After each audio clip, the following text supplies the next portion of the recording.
मैं मोहम्मद जुनैद हूँ। I am special secretary in UP secretariat.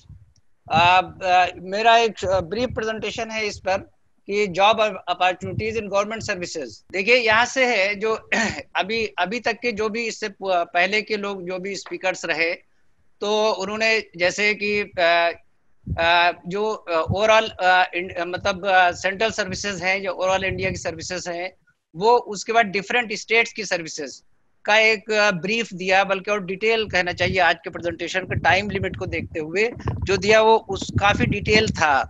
तो कुछ चीजें तो स्टेट में स्टेट टू स्टेट कॉमन है, कॉमन आई मीन एक स्टेट के लिए जो है उसी तरह की सर्विसेज दूसरे स्टेट में है। तो यहाँ यूपी में हमारे यूपी स्टेट्स में दूसरे स्टेट्स की तरह ही पब्लिक सर्विस दो मेन रिक्रूटमेंट बॉडी है, एक यूपी पब्लिक सर्विस कमीशन और दूसरा आपका सबऑर्डिनेट सर्विस सिलेक्शन कमीशन। इनमें जो मेन जॉब गवर्नमेंट अपॉर्चुनिटीज हैं, मेन जो कैडर्स हैं, उनके रिक्रूटमेंट होते हैं। इसमें आगे बढ़ा बेटा।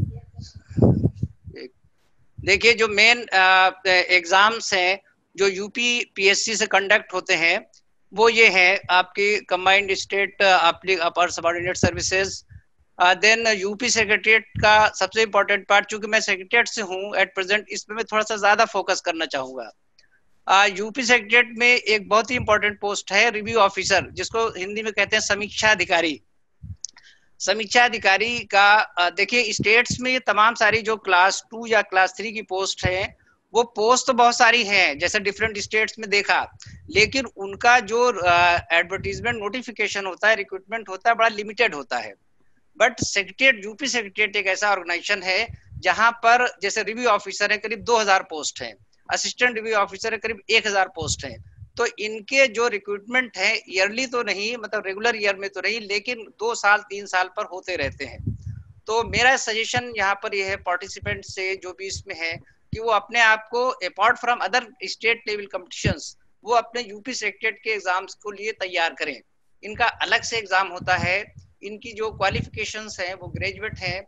यहाँ पर भी बहुत सारे कैडर्स हैं, जैसे एक तो रिव्यू ऑफिसर या समीक्षा अधिकारी है जिसका सिर्फ ग्रेजुएशन होता है क्वालिफिकेशन, बट साइमल्टेनियस और जो एआरओ है या असिस्टेंट रिव्यू ऑफिसर है उसका भी ग्रेजुएशन होता है फ्रॉम एनी डिसिप्लिन। बट ये जो उसका नीचे वाला पोस्ट है एआरओ, इसका भी ग्रेजुएशन होता है क्वालिफिकेशन। कंबाइंड एग्जाम होता है, 2 पेपर के साथ जो मेरिट में ऊपर से लिया जाता है वो आरओ हुआ यानी रिव्यू ऑफिसर हुआ, और जो एक पोस्ट का सिलेक्ट, एक पेपर का सिलेक्ट करके उसकी लो मेरिट होती है वो प्रमोशन चैनल एवेन्यूज इसके इतने ज्यादा अच्छे हैं कि स्टेट सर्विसेज में बहुत ही रेयर ऐसा होगा। मैं इस पर आगे डिस्कस करूंगा। तो इस पर साथ ही साथ यूपी सेक्रेटरीट में इसके जो पैरेलल पोस्ट हैं, जैसे रिव्यू ऑफिसर है तो रिव्यू ऑफिसर का एक तो नॉर्मल हुआ, दूसरा ये रिव्यू ऑफिसर अकाउंट्स का होता है, रिव्यू ऑफिसर भाषा का होता है। There are so many post equivalent, और उनका जो गेटवे है या सोर्स ऑफ रिक्रूटमेंट है वो यूपी पब्लिक सर्विस कमीशन है। इसमें ये भी एक बहुत ही इंपॉर्टेंट चीज है कि जो रिव्यू ऑफिसर है ये आपका क्लास 2 गस्टेड पोस्ट हो गया, पहले ये क्लास 3 पोस्ट हुआ करता था, बट चूंकि रिव्यू ऑफिसर से प्रमोट होकर के स्पेशल सेक्रेटरी लेवल तक व्यक्ति जाता है, कैंडिडेट जाता है, इसलिए इसकी स्पेशल इंपॉर्टेंस करके इसको कर दिया गया। तो ये किया गया। तो मेरा एक सजेशन है कि और सारे पोस्टों के साथ स्टेट के जो होते हैं जिन पर मैं आगे करके आ रहा हूँ, इस पर खास भी फोकस दे तो और अच्छा रहेगा जॉब अपॉर्चुनिटीज का। इसका थोड़ा सा इंपॉर्टेंस के बारे में हम आगे डिस्कस करेंगे। इसके साथ ही साथ मैं देता हूँ जो आपका पब्लिक सर्विस कमीशन है, वहां से जैसे अदर स्टेट्स में अभी लोगों ने बताया उसी तरीके की पोस्ट है यहाँ पर जो पब्लिक सर्विस कमीशन से आते हैं। इस स्लाइड में आप देख सकते हैं। इस पे मैं आगे बढ़ता हूँ, ज्यादा डिटेल इस पर नहीं जाना चाहता। क्वालिफिकेशन लाइक अदर स्टेट्स, यहाँ भी ग्रेजुएशन है। एज लिमिट पीसीएस के लिए 21 to 40। एग्जामिनेशन पैटर्न में आपका जो प्रीलिम एग्जाम एक हो जो स्क्रीनिंग टेस्ट होता है, देन सर्टेन नंबर आप वो उसमें स्क्रीन आउट करने के बाद फिर मेन एग्जाम में limited candidate, and then finally interview. Prelim exams का ये जो आपका टेस्ट है, इसके लिए जो पेपर है मोर और लेस, अभी आपने सब तमाम सारे लोगों ने जो बोला उसमें देखा मोर और लेस वही सब चीज कॉमन है। 2 स्टेजेस पर है, एक पेपर में ये, सेकंड वो दिन। देन मेन एग्जाम्स का ये pattern, compulsory paper and optional. And then interview आप 100 मार्क्स। और आगे बढ़िए। हाँ, मैं थोड़ा सा इस पर अभी मैं इससे पहले वाली स्लाइड में मैं डिस्कस कर रहा था कि यूपी सेक्रेटरिएट में एंट्री के लिए, हाँ वो मैंने देखा उसके लिए जो सिलेबस है आपका यही 2 पार्ट में कंपल्सरी पेपर्स। ये नहीं भाई, ये कहाँ है? एक अतीक साहब एक स्लाइड आगे बढ़ाइए। हाँ बस बस ये, तो ये एग्जाम है आपका रिव्यू ऑफिसर्स का और असिस्टेंट रिव्यू ऑफिसर्स का। आगे बढ़ा दें। हाँ अच्छा अच्छा, मैं ये कहना यहाँ पर चाह रहा था खासकर अभी ये एक्चुअली डॉक्टर साहब से, ज़कात फाउंडेशन के चेयरमैन साहब से अभी हम लोगों का अभी डिस्कशन हुआ अभी फरवरी में। तो ये बात आई कि आप ये सेक्रेटरिएट में भी एक नया गेट ये खोला जाए, एक विंडो खोली जाए कि यहाँ के लिए बच्चों को तैयार किया जाए। क्योंकि ये देख रहे हैं कि हम लोग जो परसेंटेज है खासकर मुस्लिम्स का, जैसे मैं मेरा 83 बैच था, मैं अकेला हूँ मुस्लिम्स में। तो क्या बात है ऐसी, जबकि फैसिलिटीज कम थी तब सिलेक्ट होकर के बच्चे आते थे। मेरे मेरे जस्ट अगले वाले बैच, उससे अगले बैच में से 10 लोग थे, अब 1 लोग है। तो ये परसेंटेज बढ़ना चाहिए। मुस्लिम्स का ग्राफ गिर क्यों रहा है? इसका मतलब हमारा ध्यान कहीं ना कहीं इधर नहीं जा पा रहा है। इसमें अगर आप ध्यान दें, स्पेशल फीचर में थोड़ा हाईलाइट करना चाहूंगा, मैंने किया है कि ये सेक्रेटरिएट सर्विसेज का एक तो ये है कि इसके देखिए अट्रैक्शन और जो मेन फीचर्स में ये है कि नॉर्मली लोग मानते हैं कि इंटरव्यू होता है, कहीं पार्शलिटी हो गई, कहीं कुछ, वो चांस इसमें बिल्कुल नहीं है, क्योंकि इसके सिलेक्शन में इंटरव्यू का प्रोविजन ही नहीं है। कैरियर का ग्रेस ये है, पोस्ट का ग्रेस ये है कि इसमें सेक्रेटरिएट में एंट्री करते ही जो है, जो कैंडिडेट है, जो व्यक्ति है, जो गवर्नमेंट सर्वेंट है, वो चाहे अपने एआरओ से एंट्री करे, बस उसी दिन से उसका सीनियर आईएएस लेवल के जो ऑफिसर्स हैं, सेक्रेटरी, प्रिंसिपल सेक्रेटरी, इनसे सीधा इंटरेक्शन होता है। तो एक मोटिवेशनल स्टेज भी ये है कि हम कहीं पर काम करें। फिर इसमें आप देख रहे हैं कि आगे चल के ये कैरियर यानी स्पेशल सेक्रेटरी तक प्रमोशन, देन सीनियर लेवल से इंट्रैक्शन, देन इसमें ये भी बात है कि कहीं ट्रांसफर पोस्टिंग का झंझट नहीं। एक बार स्टेट हेडक्वार्टर में आ गया, फिर वो स्टेट हेडक्वार्टर राजधानी में ही रहना है। उसका जॉब सेटिस्फैक्शन का बहुत बड़ा है कि पॉलिसी मेकिंग में उसका उसका अपने लेवल का कंट्रीब्यूशन रहेगा। तो these are some important features जो हमें अट्रैक्ट करते हैं और हमें इसकी तरफ होना चाहिए, रुजू होना चाहिए, तैयारी करना चाहिए। Next please. हाँ ये देखिए, so far promotion avenues are concern. मैं खुद I myself is recruited as a RO, और उसके बाद 5 प्रमोशन पाने के बाद आज मैं पिछले 3 साल से स्पेशल सेक्रेटरी हूँ। तो स्पेशल सेक्रेटरी तो आईएएस के इक्विवेलेंट पोस्ट है, तो आईएएस के बराबर आप जा सकते हैं अगर आप इसके लिए तैयारी करें, और कोई इंटरव्यू नहीं, और बस इसकी स्पेसिफिक तैयारी चाहिए। पोस्ट भी अच्छी खासी इसमें है। कुछ बता दें कौन कौन से। और नेक्स्ट प्लीज, नेक्स्ट अतीक साहब, नेक्स्ट बढ़ाइए। अच्छा बोलिए बोल लीजिए आप कुछ। अतीक साहब कुछ कहना चाह रहे हैं? अतीक साहब आप कुछ कंट्रीब्यूट करना चाहते हैं एडिशनल, तो आगे बढ़ा दीजिए, अगर नहीं तो आगे बढ़ा दीजिए।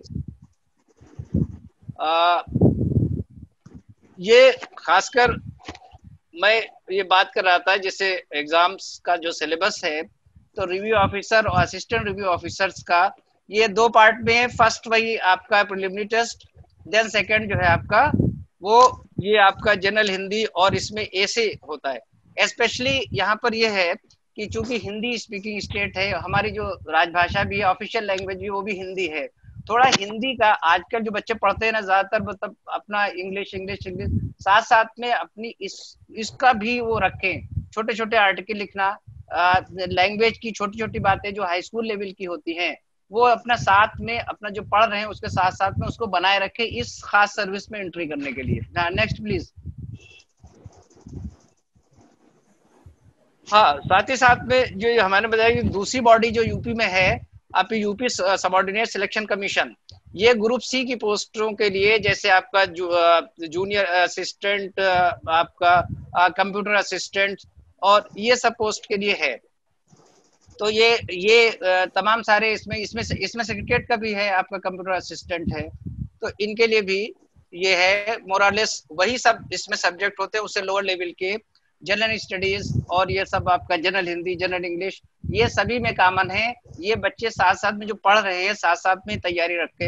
हम लोग अपने टाइम पे ये करते थे ना, जो आपके हाई स्कूल की किताब थी उसको रखते थे, जबकि पोस्ट ग्रेजुएट में पहुंच जाते थे तो तब अब अगर बच्चे उनको साथ साथ में जो अभी पढ़ रहे हैं general Hindi, general English, arithmetic, इसको रखेंगे और साथ में ये एम रखेंगे कि हमें कम्पिटिटिव एग्जाम में जाना है, तो डेफिनेटली ये तैयारी उनकी काम करेगी। उसको एग्जाम पास करने के बाद किताब को बंद करके नहीं रख देना है, आगे रखना है कि ये काम करेगा। तो जो इधर की तमाम सारी हमें गाइडेंस, कैरियर गाइडेंस किताबें सब मिलती हैं, उनके साथ में इनकी जो फर्स्ट हैंड जानकारी है वो रहेगी, तो उससे उनको जल्दी कमांड मिलेगा और उसमें वो इंशाल्लाह जरूर कामयाब होंगे। Next please. So for subordinate services, what is the basic qualification? Sir, it is a basic qualification is intermediate. बताइए ना, ये हाँ ये नहीं है, ये मिसिंग है एक्चुअली। मैंने और स्लाइड डिटेल बनाई थी, थोड़ा हम लोगों ने बैठ के डिस्कशन में शॉर्ट कर दिया। तो ये आपका सबऑर्डिनेट सर्विस सिलेक्शन बोर्ड से जो मोस्टली इंटरमीडिएट क्वालिफिकेशन है, उसके साथ में कहीं कहीं स्पेसिफिक क्वालिफिकेशन, जैसे स्टेनो का है तो स्टेनो के साथ में स्टेनोग्राफी चाहिए, और बाकी कंप्यूटर असिस्टेंट में जैसे ये है कि साथ साथ बच्चे पढ़ रहे हैं, साथ में उनका ओ लेवल जो आपका कंप्यूटर कोर्स से ये है, तो वहां पर जो ऊपर है पोस्ट पब्लिक सर्विस कमीशन की, वो सभी ग्रेजुएशन की है, और जो सबऑर्डिनेट सर्विस सिलेक्शन की उनके इंटरमीडिएट की भी है, उनके भी आगे अच्छे प्रोस्पेक्ट्स है। ये कैलेंडर है, ये कैलेंडर निकलता है हर साल। बच्चों को मैं ये बताना चाहूंगा कि ये कैलेंडर रहता है, वेबसाइट पे रहता है, दोनों का कैलेंडर रहता है। एक तो यूपी पब्लिक सर्विस कमीशन का रहता है, और आपका ये जो सर्विस सिलेक्शन कमीशन है इसका भी रहता है। इसको देखते रहें, जब वो अपने आ जाए इस स्टेज पे कि इसमें इंटरमीडिएट पास कर चुके या ग्रेजुएशन कर में लास्ट ईयर अपियर हो, वहीं से इसमें अपियर हो सकते हैं, हर साल ये निकलता है। तो इससे टच में रहें, इसको देखते रहें। हाँ नेक्स्ट प्लीज। स्टेट सर्विसेज में एक तो मेन है एग्जाम, जिसमें मतलब नॉन जुडिशरी के एग्जाम, जिसमें आपका डिप्टी कलेक्टर, ट्रेजरी ऑफिसर और ये सब। दूसरा एक एरिया है जिसमें जुडिशियल सर्विसेज का जो लॉ ग्रेजुएट्स हैं, लॉ ग्रेजुएट के लिए ये एग्जाम है, जिसमें उसी तरीके से आपका रिटन एग्जाम और देन आपका prelim exam, then main exam, then interview. तो जो लॉ ग्रेजुएट्स हैं वो इस फील्ड में आगे जाने के लिए इन कंपटीशन में अपीयर हो सकते हैं।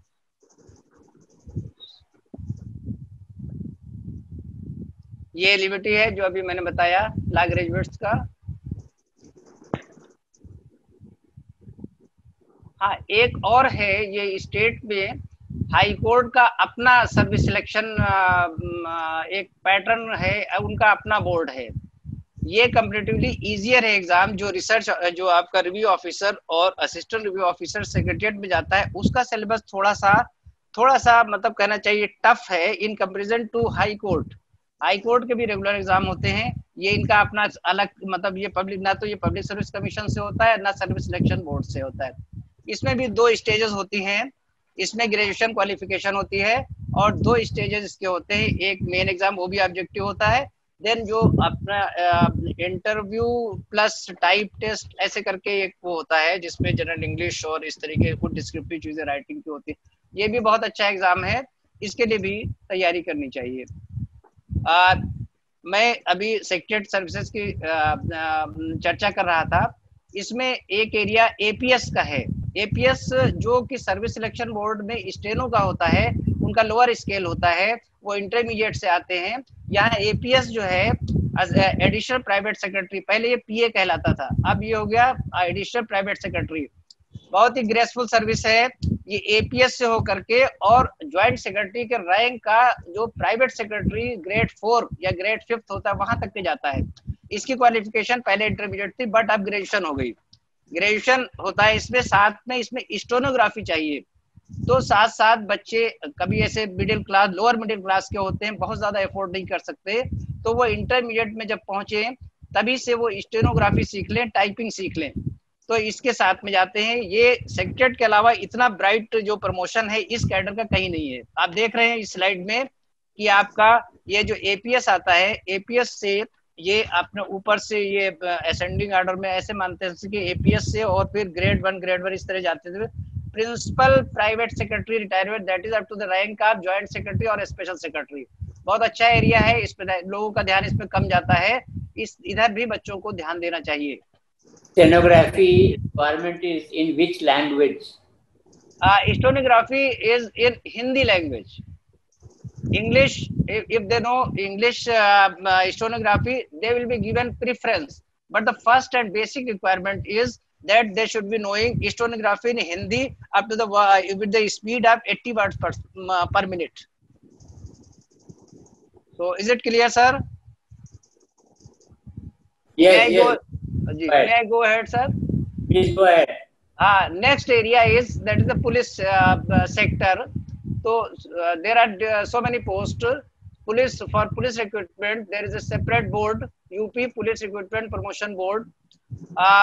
इसमें वही है कि आपका कांस्टेबल से लेकर के और आपका सब इंस्पेक्टर तक, कांस्टेबल इंटरमीडिएट है, देन ग्रेजुएशन लेकर के फिर वो सब इंस्पेक्टर है, उसमें फिजिकल स्टैंडर्ड फिक्स है। अब उसमें कंपटीशन में जाने के लिए अपना फिजिकल स्टैंडर्ड का देखना पड़ेगा स्पेसिफिक, जब कंपटीशन के लिए हम जाए तो उसका नोटिफिकेशन देख लें और वो दे, तो वो साथ में पूरी करते हुए ये एरिया भी है। इसका भी एडवांटेज ये इस एरिया का कि इसमें नंबर ऑफ पोस्ट बहुत ज्यादा होती है, तो जो फिजिकली फिट है हमारे बच्चे, उनको इधर भी जाना चाहिए। नॉर्मली पहले हमारे, खासकर मैं कहना चाहूंगा, पता नहीं कहने लायक चीज है नहीं, बट कहना चाहूंगा, लोग समझते थे पुलिस में नहीं जाए मुस्लिम्स, ऐसा बिल्कुल नहीं होना चाहिए।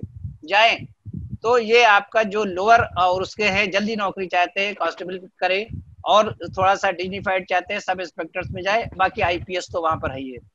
तो ये भी एक है, इधर भी एक अपॉर्चुनिटी है, ये सोर्स है। हाँ, ये डिफरेंट है, इसमें जो पुलिस के सेटअप है वो देख सकते हैं आप इस स्लाइड में, डिफरेंट एज ग्रुप भी है इसमें। हाँ, नेक्स्ट बढ़ा दीजिए अतीक साहब।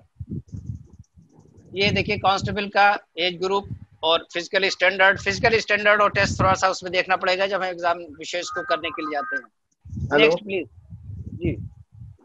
सर हाँ, और आगे बढ़ाएं। वेबिनार पे है यार, इसलिए तुमको बोला था किसी पे। हेलो, वो एक कॉम्पिटिटिव एग्जामिनेशन पे हो रहा है। हाँ, जन इसका ये है, एक एजुकेशन के सर्विसेज का एरिया है, उसी पे देख इस नंबर को देते हैं आपको। एक तो पीसीएस जो होता है, पीसीएस में ही जो कुछ ऐसी पोस्ट हैं जैसे कि बेसिक शिक्षा अधिकारी, डीआईओएस, इनके लिए क्वालिफिकेशन में थोड़ा स्पेसिफिक क्वालिफिकेशन लेनी, जैसे नॉर्मली क्वालिफिकेशन होती है उसमें ग्रेजुएट, बट ये जो पोस्ट है एजुकेशन सर्विस की, यूपी एजुकेशन सर्विस, यहाँ पर पोस्ट ग्रेजुएशन भी मतलब चाहिए। तो depending upon our qualification what we have attend, हम इसमें एजुकेशन सर्विस के लिए भी जा सकते हैं। इसके लिए एक तो पीसीएस से रिक्रूटमेंट होता है, दूसरे इसके बोर्ड अलग बने हुए हैं। आगे देखिए आप, इसमें जो डिटेल अगली स्लाइड में है।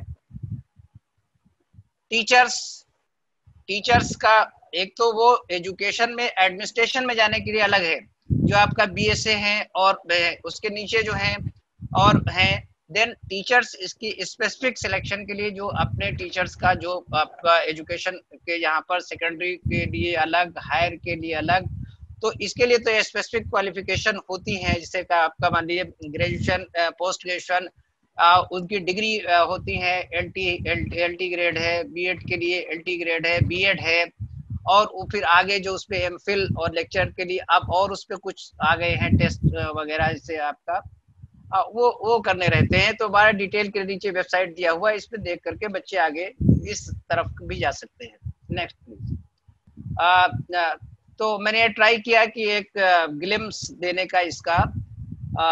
अब मैं अपनी बात यहीं पे खत्म करता हूँ। स्टेट में जितने भी हमारे रिक्रूटमेंट के सोर्सेज सबको कवर अप किया है, बट इम्फेसिस हम लोगों ने दिया है सेक्रेटेरिएट सर्विसेज को, बिकॉज सेक्रेटेरिएट मेन हायरार्की जो आपने जैसे बताया है, हायरार्की में गवर्नमेंट लेवल पर काम करता है। हमारा आरओ जो है, स्टार्ट आरओ अब टू स्पेशल सेक्रेटरी, तो उनका एक्सपोजर होता है, का level of working policy making में होते हैं।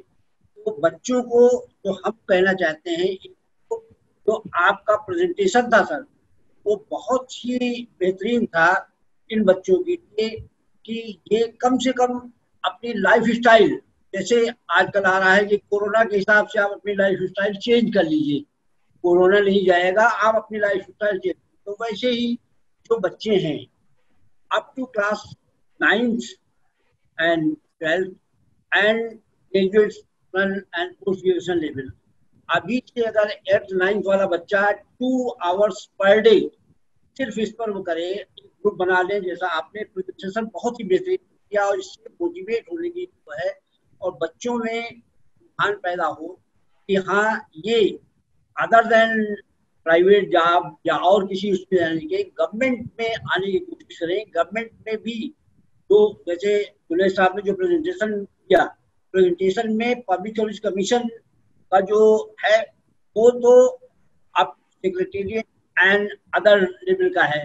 सबऑर्डिनेट सर्विस कमीशन में basically division and district level की वो पोस्टें हैं, जो डिविजनल हेडक्वार्टर पर जो ऑफिसर्स हैं उनके असिस्टेंट हैं, जो अदर्स वो हैं उनके वो हैं डिस्ट्रिक्ट लेवल के हैं। तो ये गवर्नमेंट मशीनरी में एक तो गवर्नमेंट लेवल हो गया, एक जो government functionary main functionary district level की या डिवीजन लेवल की, इसमें भी आने की जरूरत है कि हर जगह कम होता जा रहा है।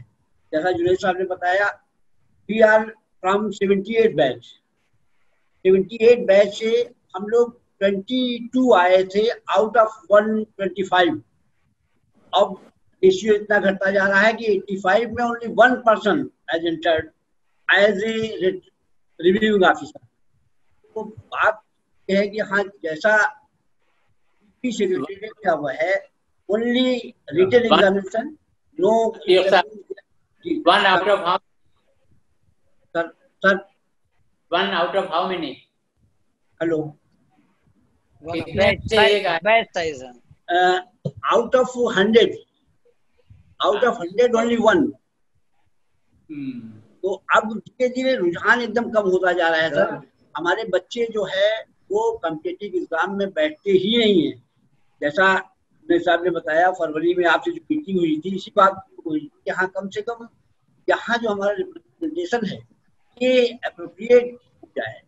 सारे बच्चे जो है वो अगर एग्जाम सेक्रेटरीट के एग्जाम को भी लेने लगे तो इंशाल्लाह इसमें कामयाबी मिलेगी और फिर हमारा रिप्रेजेंटेशन जो कम होता जा रहा है वो धीरे धीरे बढ़ेगा। बच्चों को सबसे पहले तो ये मोटिवेट करना है कि ये IAS के एग्जाम में सिविल सर्विसेज में बैठे हैं, और जो बच्चे बस उस लेवल तक पहुंचने में अपने को थोड़ा सा किसी वजह से कम पा रहे हों, तो ये सेक्रेटरीट सर्विस जो है ये बेटर है, कोई इंटरव्यू नहीं है इसमें। वो अपनी हमारे उसके रिप्रेजेंटेशन का बढ़ सकता है, और साथ ही साथ PCS की तैयारी करें सर, सिविल सर्विस जो है प्रोविंशियल सर्विसेज का, तो उसकी तैयारी से उनको इसमें सेक्रेटरीट में आ जाने में भी बहुत कामयाबी मिलेगी सर।